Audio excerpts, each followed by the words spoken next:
Welcome to the Rock Interview Series with host Thomas S. Orwatt Jr.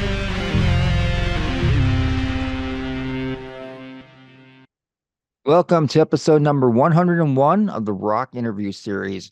I'm Thomas Orwatt Jr. It is June 6th, 2024, and for this feature, I have Kurt Frohlich, the lead singer and songwriter of Riley's LA Guns, as my guest. During this interview, Kurt talks about his first solo record, 1977, which will be released on June 7th. We also discuss the most recent record from Riley's LA Guns, The Dark Horse, which was released earlier this year, and the untimely death of drummer and leader of Riley's LA Guns, Steve Riley. So let's get started. Here is Kurt Frohlich. Hey everyone, welcome to the Rock Interview Series. We have a great special today. We have Kurt Frohlich from Riley's LA Guns, and also we're one day away from him releasing his first solo record called 1977. Kurt, thank you very much for joining us, and it must be pretty exciting for you one day before your first solo release. Yeah, I'm pretty excited. It's the first time I've done it, so it's kind of exciting for me to put out all my own product that I did all myself, and so yeah, it's exciting. So it's called 1977. It's kind of influenced by some of your influences from the 1977s, mainly the New York City scene, the CBGB scene, and that. You were obviously very young at the time. Yeah. So you didn't experience it firsthand, but you're kind of doing your version of what you feel, you would have what you would sound like if you were around in that era. Is that pretty much correct? Yeah, and I played for a very short time with Marky Ramone, drummer from the Ramones, and I learned a lot from him and playing those songs. I really, I love those poppy, short pop, you know, they're kind of throwback to a 50s Joey Ramone style, but I love that short punk rock pop songs like that, and some stuff with some more grit too, like the Dead Boys. And I grew up on all that in high school and everything. I grew up on all the classic punk rock, including California stuff too, Dead Kennedys, and I loved all that stuff, and it really influenced a lot of my music. Right now, you said that you played on all. Did you play on all of the record? Did you play all the instruments? Yeah. Oh, wow. That's pretty ambitious. When did this project start? When did you start preparing for it and writing for it? I think it came out of COVID. I think it was at the end of COVID when I was like, sitting around in your house, you know how it is in my studio. And I was like, I got to record some stuff. I'm going crazy. So I just wrote songs and ended up really getting back into the punk rock thing. And so I just started writing an album, and there's been no rush on it. So finally I was like, hey, I should think about putting this out, because I was just doing it for me. But then I started taking more care and really fine tuning the songs and everything. And then I contacted Mark at Golden Robot, who Riley's LA Guns is on Golden Robot Records. I said, hey, I got this project, and I sent him a couple songs. They sound like the songs I sent him. He goes, those sound like singles. I sent him, I think, I Don't Want It and Another Heartbreak. And he was like, those are singles. Let's put it out. You're part of the family. So next thing you know, I'm putting out a record. Yeah, no, those songs that you just mentioned are the songs that are currently available for streaming on Spotify, and great songs. Pretty much you describe them. I mean, they are those short little like pop rock songs, kind of like, with that punk influence. I kind of feel I definitely hear the Ramones influence in Yes. there, maybe a little Joan Jett in there as well. Mm-hmm. But it's great stuff. So let's talk about those two tracks first of all. The first one, I Don't Want It. Tell me a little bit about that track and how did that come about? I think that came out of it's very Ramones influence, obviously. You can hear the Ramones in it, but it kind of came out of COVID, just kind of being sick of everything. It was, you get agitated sitting around and seeing all the crappy news on TV and, all the BS. So that's kind of, it came out of frustration, I think, a little bit. Yeah, now that we got out of COVID, we really don't hear any of that crappy news anymore, do we? Yeah, right. It's like I can't even watch the news, man. It's just a bummer. it's like nonstop since like 2016. It's like every day. It's like what other shit is going to go down in this world. It's What, just, how much, how much can people stir the pot and disturb up shit? It's like, give me a break. yeah. So the other song is Another Heartbreak, which is another great poppy song. Tell us a little bit about that particular song. That's kind of influenced by the 70s,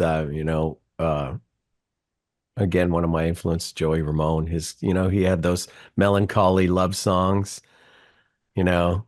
Um, so that's kind of where it came from. And it's just a story of a lovesick guy that keeps falling in love and keeps getting burned, which I'm sure we've all been there. Yeah, definitely, definitely. So do you plan on doing any touring for this? I know that you just announced like just hours ago that you are doing a show in your hometown or in Florida on August 15th. Are there going to Yeah, be any more dates like, out maybe like on the East Coast or any plans for taking this on the road? I would love to do some more shows. I got a great band here.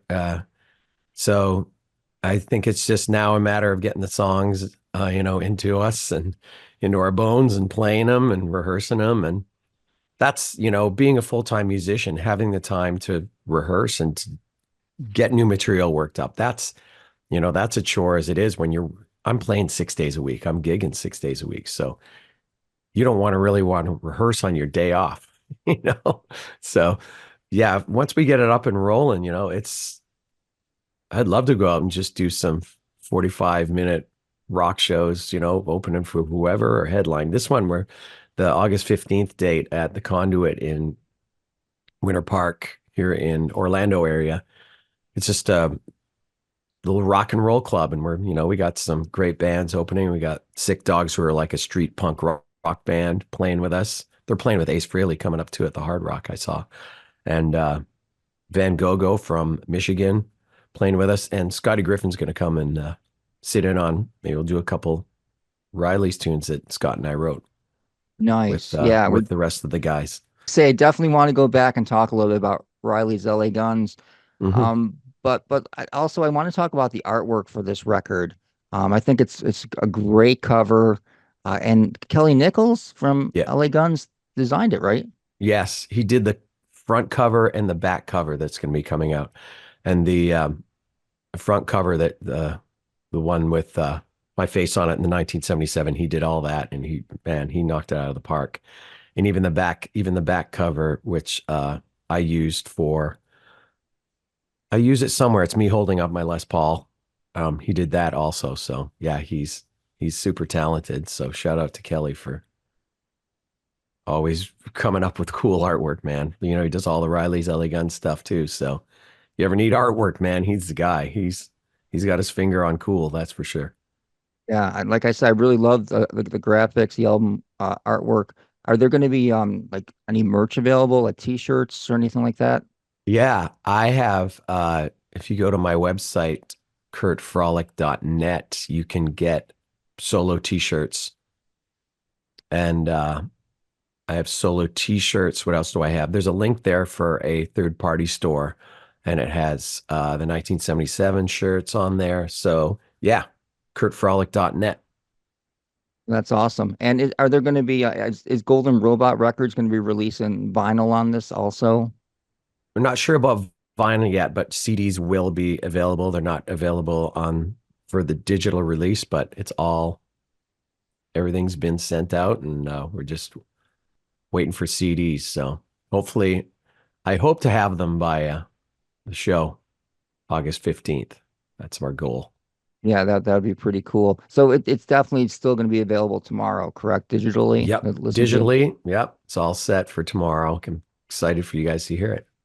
Yeah, awesome. So what are some of the other songs that are on it? So we talked about two of the seven. What are some of the other tracks? Uh, Another track, it's called I Want to Live in Space. And it's kind of the same vibe of being stuck in COVID and all the crap going on. It's how the earth was a mess. And so, it's kind of that campy tongue in cheek kind of punk rock, I want to live in space. I'm sick and tired of the human race, that type of, tongue in cheek punk rock vibe. Um, upbeat punk rock stuff. And then what else is on there? There's some kind of Dead Boys influenced what's the other tracks? It's been a while since I um Who Do You Think You Are? Just more balls out hard rock and punk rock, not as poppy. There's stuff that's hard rocking too that isn't as poppy as some of the stuff. So, there's a variety. And then I even did a cover with my daughter. She loved the song Fish Heads. Remember the song Fish Heads? Yeah. Roly Poly Fish Heads. Yep. Yep. So I revamped that song into like a punk rock vibe, and she sang some vocals on it with me. So we had fun with that. She's 13, Yeah. so. Wow. Yeah. I remember hearing that song like on Saturday Night Live back in like the late Oh, really? 70s. Yeah. Yeah. I think it was some kind of skit that they used, but yeah, I definitely remember that back from the late 70s. Yeah. I did a little revamp on it. It was fun. Cool. Awesome. So, I guess we should talk about Riley's LA Guns. You put out two records with them, both incredible records that definitely should have got more notoriety than they did. Oh, thank The you. last one came out in 2024, uh, and it came out after Steve Riley passed away, which is still a shock to me. I can't believe that Steve's gone. That Yeah. came out of nowhere, that announcement. Um, I he remember getting died the of. call. Yeah.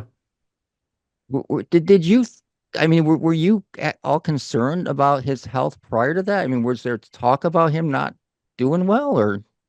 Well, he was frail, but he was very private about, his private life. So, he never talked about stuff, but he was frail and I was concerned about him because his health wasn't the same as when I met him, the 5 years earlier or whatever. So, I was definitely concerned. I would always ask if he's okay. He says, "Yeah, man, I'm doing good. I just got to get over whatever." He had some back problems. So, but yeah, it was a shock to get the news when Eric Baker, our manager, called me and I was sitting eating in a Japanese restaurant and I was like in shock. Yeah. Yeah, totally unbelievable. You guys played not that long before he passed away, right? Like just like maybe 6 months before he passed. I know Yeah. he. I think our last show was, well, we did M3. That was our last big show. Not this year, the year before. And that was our last kind of big show we did with Steve. And I'm glad I got to say I loved him and, hung out with him and, say you love your loved ones. Tell them, man. Tell them all the time because before you know it, life is short. So unfortunate. Now you played a gig without Steve that you guys had already booked before he passed away. Was there any talk of continuing on with Riley's LA Guns after that show on at least to promote the Dark Horse record, which came out in, like a couple months ago? Yeah, we'd like to. Like, we have the blessing from Steve's family, from Mary and his son Cole, and we just take one step at a time, and it's so we're just keeping the doors open, and we don't obviously say yes to everything, so but never say never. Yeah, so, some of the people that I read comments from were kind of surprised that you guys did not play M3 this last year and at least do like kind of some tribute to Steve.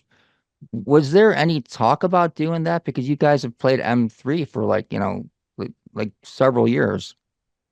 Yeah, I don't know. There was no talk of it. I know they like to rotate bands and stuff too, which totally you don't want to see the same bands there every year. So, but we're always open to going to play M3. We love it. We love playing M3. It's one of our favorite shows. All right, so Riley's LA Guns may still have some live dates. It may still continue. It just hasn't been decided yet. If the phone rings, I'll answer it. And we want to do something. You know, I we I'd like to go out and play these songs. I think the other guys do. The other guys, I know Scotty does. Love to go out and play these tunes. They're great songs. We want to get a chance to play them live, and you know, Yeah, they are great songs. I want to talk about four particular songs from the Dark Horse record, which I think are just incredible ones. The first track, Overdrive. Can you tell me a little bit about that particular track? Kelly brought that to the table. It's a very Kelly Nichols song, just a balls out cruising rock and roll song. And it's so long ago now. It's been so long since we recorded this. It's tough to remember all the details. But it was, Kelly and I would collaborate a lot. He would send stuff to me via Dropbox, and then I would pull it up in my studio and like put some drums on it. And then I'd put, write maybe some new sections or write a bridge and so we'd go back and forth and he'd be like, I like this, I don't like that. And then we'd send it to everybody.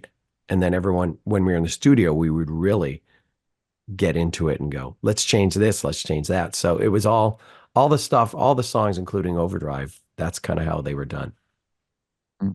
Yeah, and then the title track, "The Dark Horse," is another great song too that I really like. I can't just there's like four songs I really love, and I mean I like them all, but these are the top four ones. The Dark Horse, I think, may be my favorite track on the Yeah. record. Kelly brought that to the table too. It kind of reminds me of the Renegades song. That it kind of reminds me of that vibe. It's kind of like dark and romantic and, you know, it's got a vibe. We always try and set a vibe and keep it classic, but with our eyes in the future, just keeping that LA gun sound. And so, yeah, Kelly brought that to the table. Just simple, straight ahead rock and roll song. Yeah, and then I always someone's add in my harmonies and stuff. I always ask Kelly, what about a harmony? Oh, yeah, let's try it. So we try it, and he's like, love it. Okay. yeah, no, it's outstanding. Somebody Save Me is also another track. I think it's a little different, but and it's a little dark, I think, and it's a great song. That came from Scott Griffin, brought that to the table. We brought that in on the first album, and it was completely different. It was Scotty had lyrics for it, and it was all uh, totally different metal song.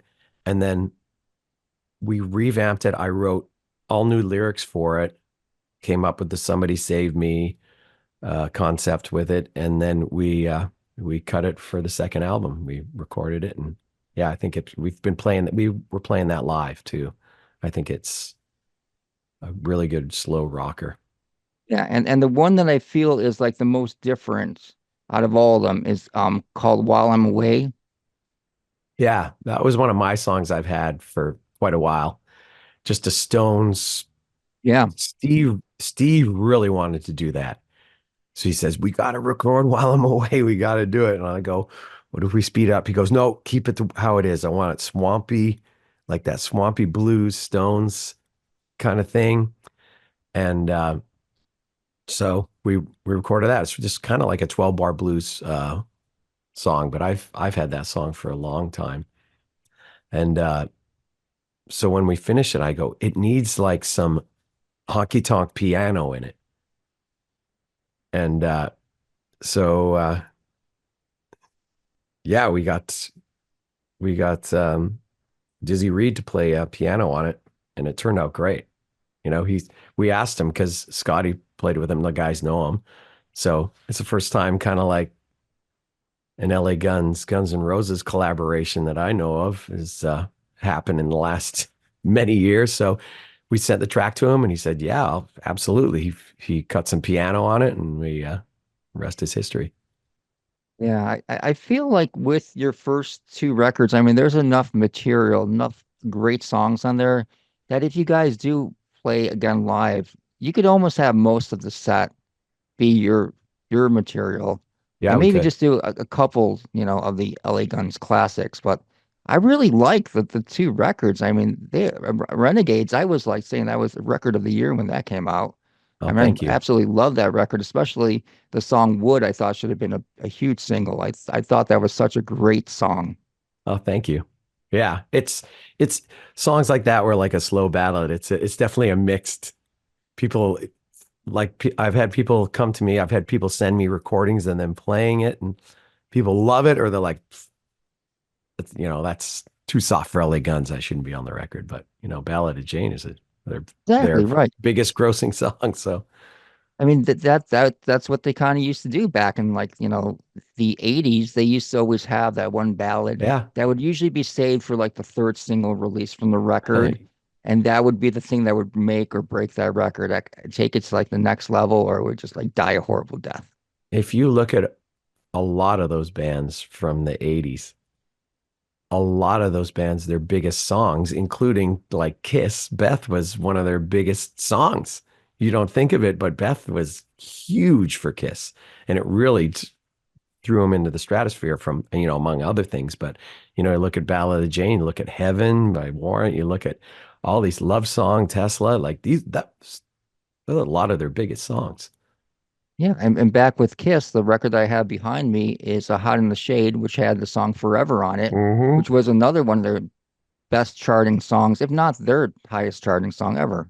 And that was a ballad also. So You look at I watched the history of MTV where they have the songs of the year and they're old like YouTube videos of actual like MTV, and it'll go through the songs of the year. And in the 80s, it was including like Whitney Houston stuff, whatever.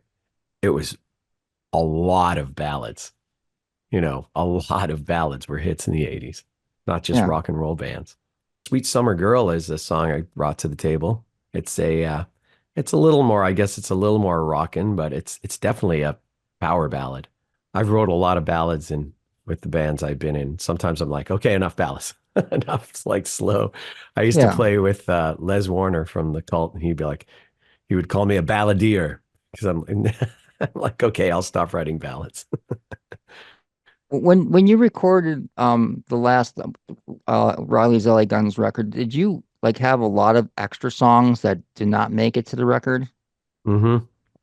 There's a few rockers I demoed here in my little studio, and I thought they were great and brought them to the table, and they just, we just some other stuff made it, and they didn't. So I still got songs in the can that are ready to go that are Great. So just so sitting in my hard drive, was there any thought of maybe using those for your solo record, or did you want to kind of stick with the format of that, like 70s like New York City influenced rock for that?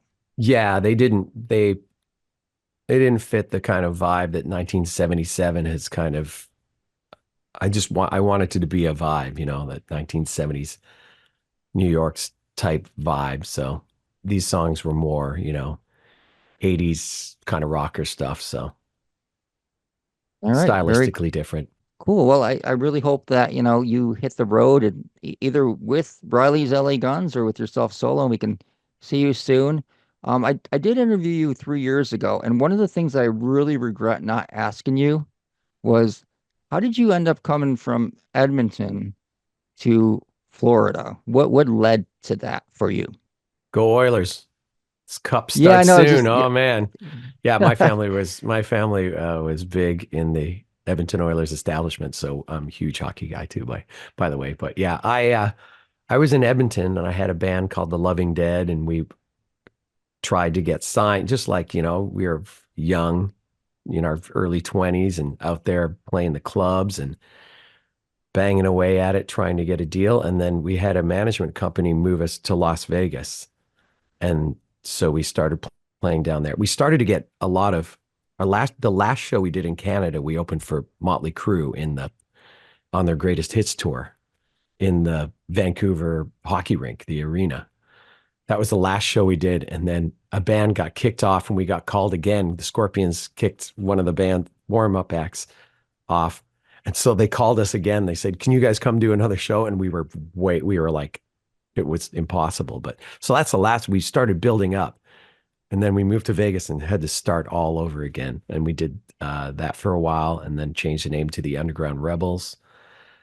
And then that's where I met guys in Faster Pussycat. I started playing with Brent Muscat and I sang in Faster Pussycat for a bit. And that's where I met guys, singer that played with Marky Ramone. And I played with Marky for a few gigs. And so that's kind of where I think I had to get out of Canada because Canada to me was it was like a dead end street I couldn't get. There's rare bands that made it big in that time, like Nickelback and, the guys that did really well. But a lot of my friends' bands would get signed and it was like, I just felt like there was a ceiling on everything. So I wanted to get to the States. and then lived there for 17 years. And I moved to Orlando area here I've been here probably over 8 years now. Wow. Okay.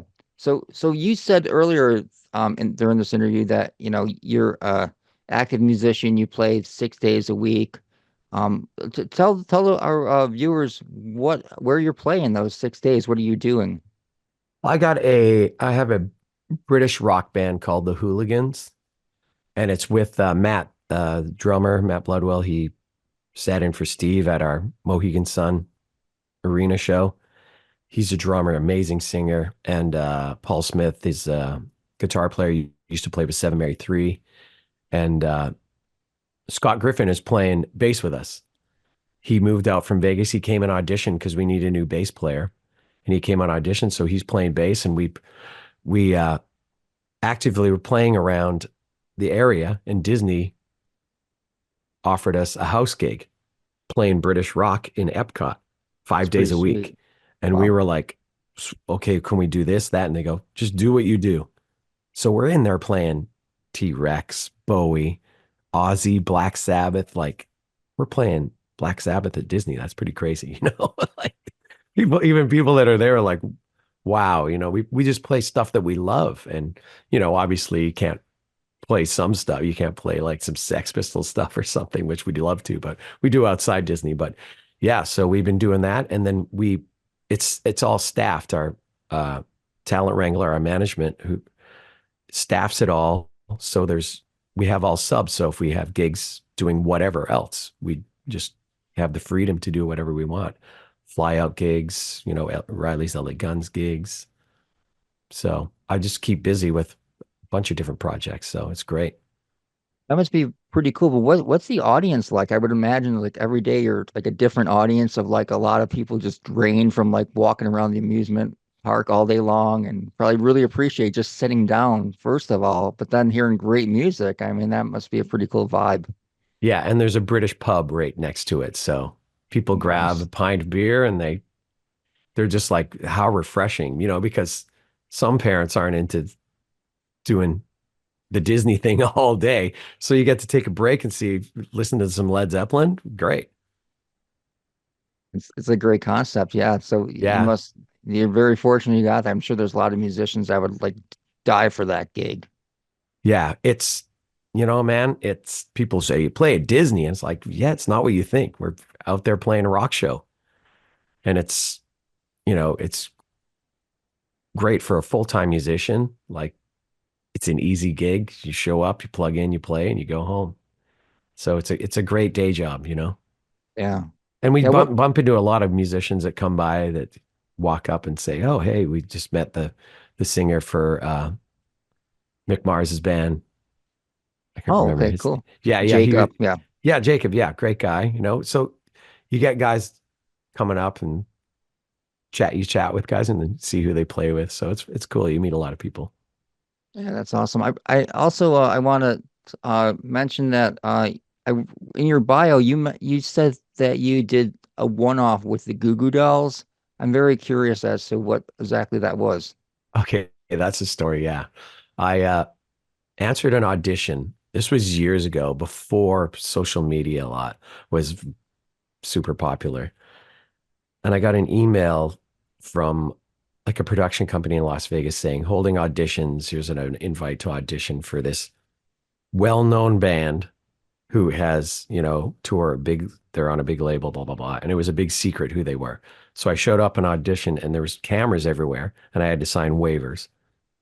Long story short, I got a call back and they say the band wants you to come back and audition again. So I come back and I walk in to this. It was a nightclub in Vegas, and the club is full of screaming people, and it's all set up with professional lighting, and there's cameras up in your face, and it was a VH1 reality show called Ambushed, and what it is they ambush the music. There are two other guys. I think it was down to three guys.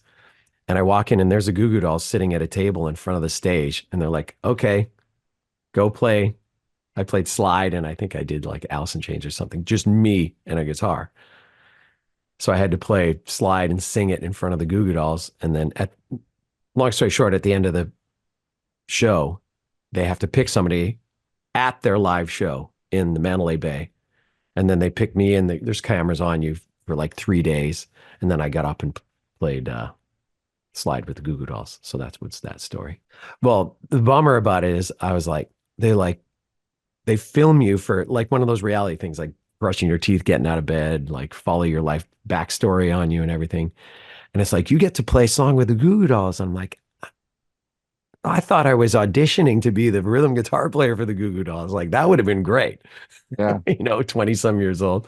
So, but yeah. So, it was what it was. Yeah. Wow. That is pretty incredible. A great story too. I don't recall ever seeing that on TV. I would have. They did one with Motley Crue, I think. They did a Goo Goo Dolls one. Yeah, it's really hard to find. Like you search for it on YouTube, I can't even find anything on it. But I think they did 2 or 3 of them, and then the show didn't last. It was used kind of to promote, I think, the bands, whatever they had going on, albums coming out or whatever. What would you say are your top five favorite records of all time? Oh man. Well, Deserted Island albums, I kind of how I see it, Kiss Alive one, something you got to have. Probably something by Led Zeppelin. Led Zeppelin 4 is great, but Houses of the Holy, like the ocean and stuff like that, I love that. Never mind the Bollocks, Sex Pistols. And that's one of my go-to albums. I always reference it for even for audio and stuff when I'm doing production, just capturing the raw vibe of it. And what else do I love? I love Revolver, Beatles Revolver, one of the grittiest albums. And I don't know. That's probably Who's Next. That album front to back, man. Everything from Won't Get Fooled to Bargain to I just love. I grew up. The Who was a huge influence on me starting to play guitar. That's Yeah, kind of how I started picking up and learning Who songs. yeah, and so many great power anthems. I myself, I'm currently going through, like a deep diving into the Who right now because Roger Daltrey is playing a week from today, Oh, like wow. across the border, Niagara Falls, which I'm in Buffalo, so it's like a really short ride over. So I've been like just like for like a month now, just like hitting it hard, going Yeah. listening to like Roger Daltrey's solo records and really getting psyched up for it. That's killer that he's out playing. The Stones just played here 2 nights ago. Like, holy shit, man. Look at these guys still doing it. That's so cool. Yeah, and getting like $800 for like a bad ticket. That's insane. Yeah. Yeah, I was looking at NHL finals tickets, like $500, but it's the finals, but yeah. The ticket prices Concerts are and sports, crazy. it's just absolutely insane. How do you feel about those? I mean, what would be your limit for the most that you would spend to see like a band? I can't pay $500 to go see a live show. Who can? It's like these guitars that come out too. It's like there's a new Les Paul out. It's $5,000. I'm like, I work a lot and I play guitar a lot, but I'm not spending $5,000 on a guitar. That's kind of how I am about going to see a band too. It's like, it's the whole circle of bands don't get paid for their music, which is bullshit too, you know? So yeah, I would probably spend like maybe 250, but yeah. And it would have to be somebody like, like one of those classic bands like the Rolling Stones or the Who, right? I'm Yeah, assuming. yeah, the Who definitely. But I remember even when Kiss was doing their farewell, I'm like, I saw them. I'm not going to go and spend. I love Kiss. They're a huge influence. But I'm not going to go spend $600 to see Kiss. Yeah, It's I feel like Live Nation is kind of like screwing themselves over with these ridiculous prices because people just have, I think are finally getting to the point where they're saying, okay, I'm not paying that much to yeah, see like, Stevie Nicks, I mean, it's crazy. The yeah. prices. Well, I think the government's trying, has got involved over the monopoly of Live Nation and Ticketmaster. So something's got to be done. I don't know. I don't go to a lot of live shows because I never have a chance, but I don't know if part of the issue is everyone buys up the tickets and then they resell them way above value. That's kind of how I see it. It's like all the tickets that I look to buy are usually resells. So I don't know if that's part of the problem or what. It could be part of the problem, but I think Ticket or Live Nation try to, really make it so they would get that money instead. And I think if you're buying those tickets, they're super expensive to begin with, and now you're adding like more money on top of that. I mean, that's crazy. You're gonna end up selling them for like $30 a day of the show because nobody's gonna spend, the $1,000 that you have your tickets listed at. That's why it's cool to go see like a cool rock band in a little rock and roll club for, 15 bucks. And then you Yeah. get to see some new. It's the problem is I'm not in the scene. I'm not as much in the scene as I was when I was young, out there grinding away playing originals. But I always like got a day off and I'm like, who's a cool rock band? I want to go see that's what I want to do. I want to go see a cool rock band in a little dark rock and roll bar and, discover something new. So, I hope people think the same way. Our show on August 15th with three really cool bands, you know? If I was close, I would definitely go there, but that's like a 24-hour drive for me. So Yeah. I'm hoping you get a little closer to like the East Coast and I'd love to, man. Yeah. yeah. All right. Well, Kurt, I guess the last question I want to ask you is, you've been in Riley's LA Guns for a while. What are some of your of the classic LA Guns songs that you enjoy playing the most? Never Enough's always been one of my favorite songs, never mind just LA Guns. Uh Over the Edge. I love the uh first three records. That's, that's what we play from really. So, and Sex Action, I grew up. I remember learning Sex Action with a band when I was like 18 years old, 17 years old. So that's some of the stuff I love playing. I love you know, their, all the vocal melodies, the hard rock, but still melodic. That's why, I love those first three records. Yeah.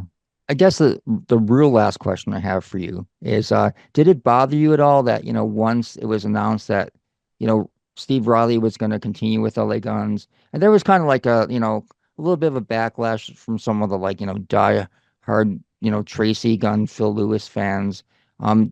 Did that bother you at all? I mean, of course you're going to get some, shots fired at you from them. Did you care about that at all, or did you just, try to block that noise, you know, away and not listen to it or read it? That's exactly what I was going to say. You just got to block the noise out, man, because people are, even with our cover band, people get pissed off about stuff. And it's like, what do you got to complain about? We're making music. And Steve and Kelly had just as much as a right to play the stuff that they wrote and played on and were a member of, and it's Riley's LA Guns and all the business got sorted out, but yeah, I was used to it kind of from Faster Pussycat. When I was in Faster Pussycat, it wasn't social media wasn't as much as a terrible monster as it is now. So, I kind of was used to it. You just got to block it out. You can't go on and read crap and retaliate to people. It's ridiculous. It's childish nonsense. Yeah, and a lot of them were just ignorant. If they would have checked out your music, I'm sure they would have like had like a different opinion then. I mean, it was just, just listen to the first record, listen to Renegades, listen Yeah. to Dark Horse. I mean, there's quality stuff on there. We're That's great. creating. We're creating our own thing. We created our own thing. You saw, Obviously it's LA, it's still LA Guns. It's Kelly and it was Steve's LA Guns. That we created something based on them being in the band for a long time.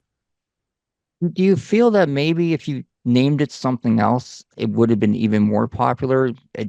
Because maybe the LA Guns thing kind of like pigeonholed you guys into like a certain era, and people who weren't really LA Guns fans, would probably just not even listen to it. Whereas if you came out brand new with a brand new name, same songs and everything, do you think maybe that would have, you know, done better? Or how do you feel about that? I don't know. I think having the name, which Steve owned 50% of, that's all the LA Guns fans are attached to that. In my opinion, you start something new with a completely different name. It's like starting over. That's hard. Yeah. That's, you wouldn't see Queensryche split. It's Queensryche and then it's,